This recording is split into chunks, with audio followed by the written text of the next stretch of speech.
ஓம் சாந்தி. இன்றைய சாக்கார முரளியிலிருந்து முக்கிய கருத்துக்கள். இன்றைய முரளியின் தேதி 14/5/2025. ஷிபாபா சொல்கிறாங்க, இனிமையான குழந்தைகளே, இப்பொழுது நீங்கள் சங்கம யுகத்தில் இருக்கின்றீர்கள். நீங்கள் பழைய உலகத்திலிருந்து தொடர்பை துண்டித்து கொள்ள வேண்டும். ஏனென்றால் இந்த பழைய உலகம் இப்பொழுது முடியப் போகின்றது. பாபா கேள்வி கேட்குறாங்க, சங்கம யுகத்தின் எந்த ஒரு விசேஷத்தன்மை முழு கல்பத்திலிருந்து தனிப்பட்டதாக இருக்கின்றது? பாபா பதில் சொல்கிறாங்க, சங்கம யுகத்தின் விசேஷத்தன்மை என்னவென்றால், படிப்பது இங்கே, பலனை எதிர்காலத்தில் அடைகிறீர்கள். அடுத்த பிறவியில் பலனை அடையக்கூடிய படிப்பு முழு கல்பத்திலும் படிப்பிக்கப்படுவது இல்லை. குழந்தைகளாகிய நீங்கள் இப்பொழுது மரண லோகத்தில் அமரலோகத்திற்காக படித்து கொண்டிருக்கின்றீர்கள். வேறு யாரும் அடுத்த பிறவிக்காக படிப்பது இல்லை. பாட்டு. தூரதேசத்தில் வசிக்கக்கூடியவரே, ஓம் சாந்தி. தூரதேசத்தில் வசிக்கக்கூடியவர் யார்? ஷிபாபா. இதை யாருமே தெரிந்திருக்கவில்லை. இப்போ அவருக்குன்னு அவருடைய தேசம் இல்லையா? அவர் மாற்றானுடைய தேசத்தில் வர்றதுக்கு. இப்போ மாற்றானுடைய தேசம்னா எது, அவருடைய தேசம்னா எது அப்படின்றத பாபா சிந்தனை பண்ண சொல்கிறார். ராமராஜ்யத்தில் ஒருபொழுதும் ராவணன் வருவது இல்லை. பாபா ராவணனுடைய தேசத்தில் வர வேண்டியுள்ளது. ஏன்னா இந்த ராவண ராஜ்யத்தை மாற்ற வேண்டியதுனால. இது சங்கமயுகம். அவர் சத்தியுகத்திலையும் வருவது கிடையாது, கலியுகத்திலையும் வருவது கிடையாது, சங்கமயுகத்தில் வராரு. ஆகையால் இது ராமருடைய தேசமாகவும் இருக்குது, ராவணனுடையதாகவும் இருக்குது. இந்த பக்கம் ராமருடையது. யாரெல்லாம் ஞானம் கேட்குறாங்களோ அவங்க இங்கே ராமர் பக்கம் வந்துட்டாங்க. அந்த பக்கம் ராவனுடையது. இது சங்கமம் அல்லவா? இப்பொழுது குழந்தைகளாகிய நீங்கள் சங்கம யுகத்தில் இருக்கீங்க. தங்களை சங்கம யுகத்தில் இருப்பதாக புரிந்து கொள்ள வேண்டும். நமக்கு அந்த பக்கம் சம்பந்தம் இல்லை. பாபா சொல்கிறாங்க, ஞானம் என்பது யோகத்திற்காகவும் இருக்குது, ஞானத்திற்காகவும் இருக்குது. அதாவது இப்போ நம்ம ஞானத்தை கேட்குறோம், முதல்ல புரிஞ்சிக்கிறோம், பிறகு இந்த ஞானத்தை வச்சு தான் நம்ம யோகாவும் பண்ணுறோம். அதில் அது ரெண்டுத்துக்குமேவும் யூஸ் ஆகுதுன்றார். தன்னை ஆத்மானு புரிஞ்சு பிறகு தந்தையை நினைவு செய்யுங்கன்னு புரிய வைக்கப்படுது. இதுவும் ஞானம்தான், ஆனால் இது யோகத்திற்கான ஞானம் அப்படின்றார் பாபா. பாபா வழி சொல்ல வந்துள்ளார். தங்களை ஆத்மா என்று புரிந்து கொள்ளுங்கள். ஆத்மாதான் 84 பிறவிகளை எடுக்கின்றது. பாபா தான் வந்து குழந்தைகளுக்கு விஸ்தாரமாக புரிய வைக்கின்றார். இங்கே கர்ம பந்தனம் இருக்கின்றது, அங்கே கர்ம சம்பந்தமாகும். பந்தனம்ன்றது துக்கம், சம்பந்தம்னா சுகம். அதில் பாபா சொல்கிறாங்க, இப்போ இந்த கர்ம பந்தனத்தை துறக்க வேண்டும். நாம் இந்த சமயத்தில் பிராமண சம்பந்தத்தில் இருக்கின்றோம், பிறகு தெய்வீக சம்பந்தத்தில் செல்வோம் என்பது புத்தியில் இருக்கின்றது. இந்த ஒரு பிறவி தான் பிராமண சம்பந்தம். பிறகு சத்தியுகத்தில் 8, திரேதாவில் 12 பிறவி தெய்வீக சம்பந்தத்தில் இருப்போம். இந்த ஞானமும் புத்தியில் இருக்குது. பாபா சொல்கிறாங்க, நாமும் கூட ஒரு மறைமுக யாத்திரையில் இருக்கின்றோம். இந்த பாபா யாத்திரை கற்றுக் கொடுத்துள்ளார். பிறகு இந்த கர்ம பந்தனத்திலிருந்து விடுபட்டு நாம் கர்மாத்தீத் ஆகி செல்வோம். ஆகையால் இந்த கர்ம பந்தனத்தை இப்போ கட் பண்ணணுன்றார். புத்தியின் மூலயமா தூய்மையாக ஆகி சக்கரத்தை புரிந்து கொண்டு சக்கரவர்த்தி ராஜாவாக ஆக வேண்டும் என்று நாம் பாபாவை நினைவு செய்கின்றோம், படித்து கொண்டிருக்கின்றோம். பிறகு அதனுடைய குறிக்கோள் பலனும் வேண்டுமல்லவா? எல்லையற்ற தந்தை நமக்கு 5000 ஆண்டுகளுக்கு முன்னால் கற்பித்து இருந்தார். இது நாடகம். யாருக்கு கல்பத்திற்கு முன்னால் படிப்பித்து இருந்தாரோ அவர்களுக்குத்தான் படிப்பிப்பார். வந்து கொண்டே இருப்பார்கள், வளர்ந்து கொண்டே இருக்கும். நீங்கள் புருஷோத்தமர்களாக ஆவதற்கு படிக்கின்றீர்கள். பகவான் ஞானக்கடல் ஒரு முறைதான் வந்து புதிய உலகம் அமரபுரிக்காக கற்பிக்கின்றார். இது கலியுகம், மரணலோகமாகும்.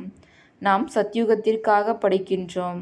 நரகவாசியிலிருந்து சொர்க்கவாசிகளாக ஆவதற்காக படிக்கிறோம். இது மாற்றானுடைய தேசம், அது நம்முடைய தேசம். அந்த நம்முடைய தேசத்தில் பாபா வருவதற்கான அவசியம் இல்லை சொர்க்கத்தில். ஏன்னா அது அந்த தேசம் குழந்தைகளுக்காக உருவாக்கப்பட்டது, அங்கே குழந்தைகள் தான் இருப்பாங்கன்றார். அங்கே சத்தியுகத்தில் ராவணன் வருவது கிடையாது, ராவணன் மறைந்து விடுகிறான்.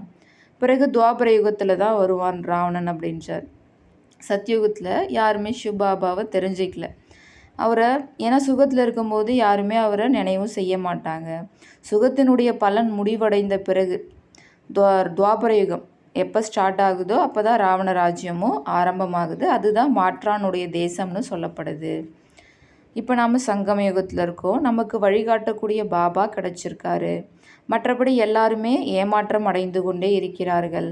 ஏன்னா இறைவனை அடையணுன்ட்டு பக்தி ஜபம் தானம் புண்ணியெல்லாம் செய்கிறாங்க, இருந்தாலும் இறைவனை அடையலை. அதனால் பாபா ஏமாற்றம்ன்றார். யார் மிகவும் களைப்படைந்தவர்களாக இருக்கிறார்களோ, யார் கல்பத்திற்கு முன் இந்த வழியை அறிந்து கொண்டிருப்பார்களோ அவர்கள் வந்து கொண்டே இருப்பார்கள்.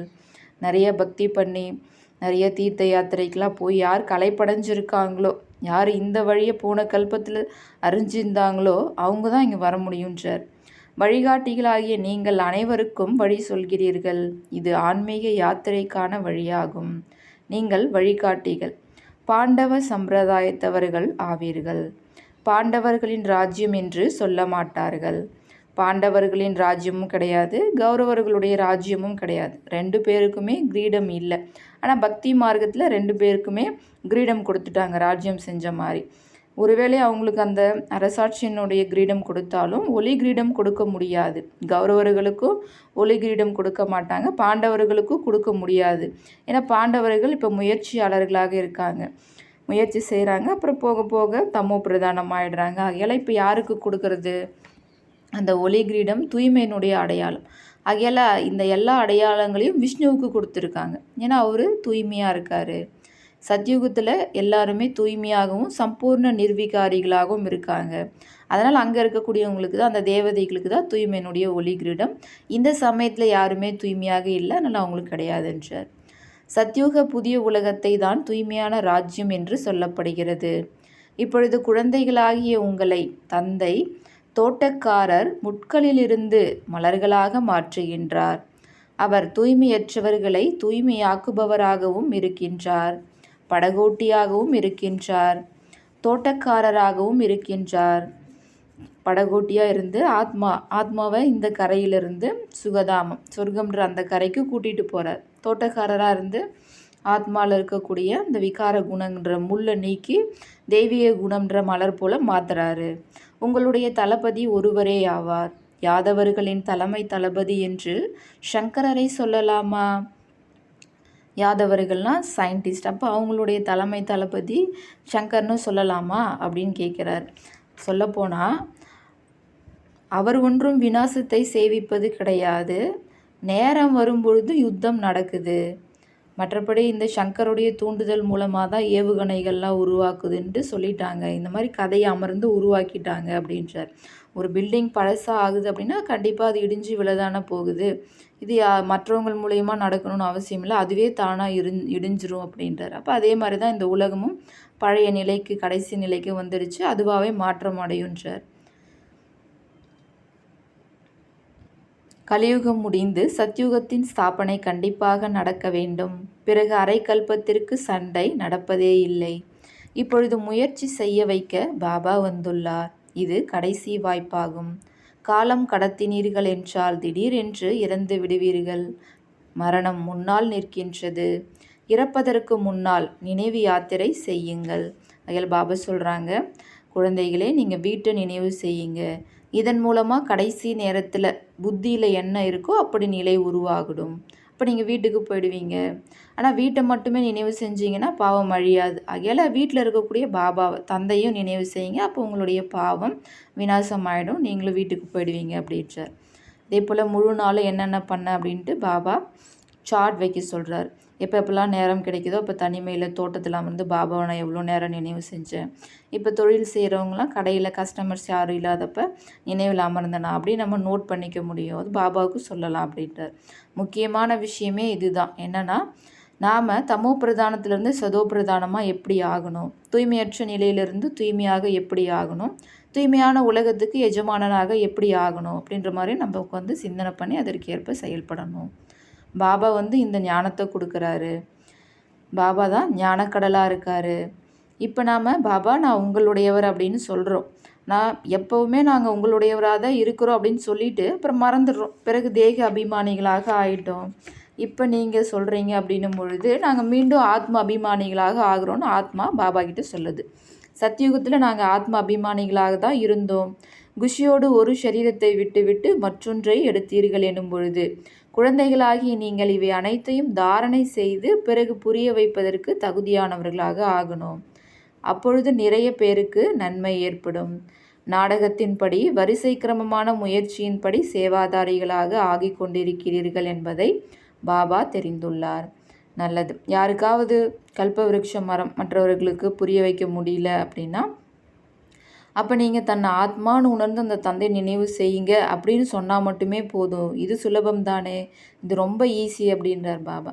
இந்த பாபா தான் சொல்கிறார், என்னை நினைவு செய்தீர்கள் என்றால் விக்ரமங்கள் விநாசமாகும் என்று. இதை பிராமணர்களாகிய உங்களை தவிர வேறு எந்த மனிதராலும் சொல்ல முடியாது. ஏன்னா வேறு யாருமே ஆத்மா பரமாத்மா தந்தையை தெரிந்திருக்கல. அப்படியே நீங்கள் சொல்லிட்டீங்க அப்படின்னா கூட அம்பு தைக்காது. பகவானுடைய ரூபத்தை தெரிஞ்சுக்கணும். அவர் எப்படி இருக்கார், நிராகாரமாக ஜோதி புள்ளியாக இருக்கார். அதை நம்ம உணரணும். அதே போல் பாபா சொல்கிறாங்க, எல்லாருமே ஆத்மாக்கள் எல்லாருமே இந்த உலகத்தினுடைய நாடகத்தின் நடிகர்கள். ஒவ்வொரு ஆத்மாவும் சரீரத்தை எடுத்து நடிப்பை நடிக்குது. ஒரு சரீரத்தை விட்டு இன்னொரு சரீரத்தை எடுத்து நடிப்பை நடிக்குது. அந்த உடல் தான் அந்த ஆத்மாவினுடைய ஆடை. எப்படி இந்த உலகத்தில் நாடக நடிகர்கள் இருக்காங்க, அவங்க ஆடையை விதவிதமாக மாற்றி நடிப்பு நடிக்கிறாங்க. அதுபோல் ஆத்மாக்களாகிய நீங்களும் ஆடையை சரீரத்தை மாற்றுறீங்க. ஆண் உடல் அல்லது பெண் உடல் அந்த மாதிரி காஸ்டியூம்ன்ற ட்ரெஸ்ஸை எடுக்கிறீங்க. ஆனால் நீங்கள் ஆண் உடையை எடுத்துட்டீங்க அப்படின்னா முழு ஆயுளும் அந்த ஆத்மா அதே காஸ்டியூமில் தான் அந்த பிறவியில் நடிச்சாகணும். அது எல்லைக்குட்பட்ட நாடகம், இது எல்லைக்கு அப்பாற்பட்டது அப்படின்றார் பாபா. யோகம்ன்ற வார்த்தையை கூட பயன்பாட்டில் கொண்டு வராதீங்க. ஏன்னா அநேக விதமான யோகங்களை கற்றுக்கொள்கிறார்கள். யோகாசனம் நிறையா இருக்குது. அது எல்லாமே பக்தி மார்க்கத்தினுடையது. ஆகையால் இப்போ பாபா சொல்கிறாங்க, என்ன நினைவு செய்யுங்க மற்றும் வீட்டை நினைவு செஞ்சீங்க அப்படின்னா நீங்கள் வீட்டுக்கு போயிடுவீங்க. சிவபாபா இவருக்குள்ளார படிப்பினை கொடுக்கிறார். பாபாவை நினைவு செய்து செய்து நீங்கள் தூய்மையாக ஆகி விடுவீர்கள். பிறகு தூய்மையான ஆத்மா பறக்கும். எந்த அளவிற்கு நினைவு செய்திருப்பார்களோ, சேவை செய்திருப்பார்களோ அந்த அளவிற்கு அவர்கள் உயர்ந்த பதவியை அடைவார்கள். நினைவில்தான் நிறைய தடைகள் ஏற்படுகின்றது. தூய்மையாக ஆகவில்லை என்றால் பிறகு தர்மராஜபுரியில் தண்டனைகளும் அனுபவிக்க வேண்டி வரும். மரியாதையும் போகும், பதவியும் கீழானதாகிவிடும். கடைசியில் அனைத்தும் காட்சியாக தெரியும், ஆனால் எதுவும் செய்ய முடியாது. நான் அந்த டைமில் ஒன்றும் பண்ண முடியாது. இப்போ இந்த உலகத்தில் கூட படிப்பில் பாஸ் ஆகலை அப்படின்னா அடுத்த டைம் மீண்டும் படித்து பாஸ் ஆவாங்க. ஆனால் அந்த டைமில் ஒன்றுமே பண்ண முடியாது, படிப்பு முடிஞ்சு போயிடும், அவ்வளோதான் அப்படின்றார். அதில் பாபா சொல்கிறாங்க, நல்ல விதத்தில் படித்து கொள்ளுங்கள். புறம் கூறுவதில் தங்களுடைய நேரத்தை வீணாக்காதீர்கள், இல்லையெனில் அதிகம் பச்சாதாபப்பட வேண்டி இருக்கும். மாயை அதிகம் தலைகீழான காரியங்களை செய்ய வைத்து விடுகிறது. இந்த பொருளை எடுத்துக்கொள்ளலாமா அப்படின்னு மனதில் ஃபஸ்ட்டு எண்ணம் வரும். ஆனால் பாபா சொல்லியிருக்காங்க, இப்போ எது சரி எது தவறுன்ற புத்தி கிடச்சிருக்கு. இந்த பொருளை நம்ம எடுத்தோன்னா அது தவறு, எடுக்கலை அப்படின்னா சரி. அப்போ இப்போ நம்ம என்ன செய்யணும் அப்படின்னு நாம் தான் தீர்மானிக்கணும். சண்டை நடக்கிறது, பிறகு தோற்றுவிட்டால் இப்போ நல்ல புத்தியே வராது. ஆனால் பாபா சொல்கிறாங்க, நாம் சரியான காரியத்தை தான் செய்யணும். கண்ணில்லாதவர்களுக்கு ஊன்றுகோலாக ஆகணும். இது நல்லதிலும் நல்ல காரியமாகும். சரீர நிர்வாகத்திற்காக நேரம் இருக்கவே இருக்குது. இரவு உறங்கவும் வேண்டும். ஏன்னா ஆத்மா டயர்டாயிடுது அப்படின்னும் பொழுது பிறகு உடலும் டயர்டாயிடும். அப்போ உறக்கம் வேணும் அப்படின்றார். எனவே சரீர நிர்வாகத்திற்காக கொஞ்சம் டைமு, ஓய்வெடுவதற்கு கொஞ்சம் டைமு, மீதி இருக்கக்கூடிய டைமில் என்னுடைய சேவையில் ஈடுபடுங்க. நினைவனுடைய சார்ட் வைங்க அப்படின்றார். எழுதவும் செய்கிறாங்க, ஆனால் பிறகு போக போக தோற்று விடுகிறார்கள்.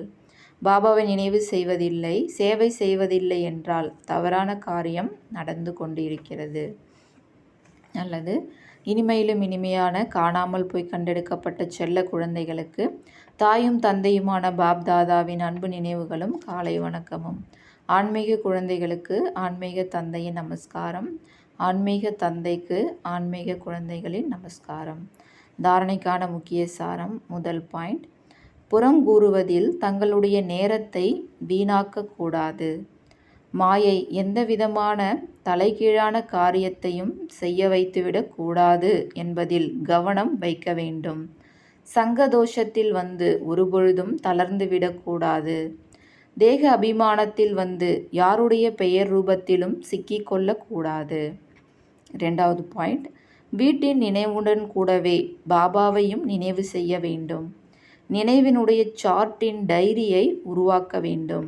நான் முழு நாளிலும் என்னென்ன செய்தேன், எவ்வளவு நேரம் பாபாவின் நினைவில் இருந்தேன் என்பதை குறிக்க வேண்டும். பாபா இன்னைக்கு வரதானம் தராங்க. பணிவு என்ற கவசத்தின் மூலம் வீணானவற்றின் ராவணனை எரிக்கக்கூடிய உண்மையான சிநேகி சகயோகி ஆகுக. பணிவு தான் நமக்கு கவசம். இதன் மூலமாக வீணானது என்ற ராவணனை எரிக்கக்கூடிய உண்மையான அன்பானவராகவும் ஒத்துழைப்பு அளிக்கக்கூடியவராகவும் ஆகுக அப்படின்னு பாபா வரதானம் தராங்க.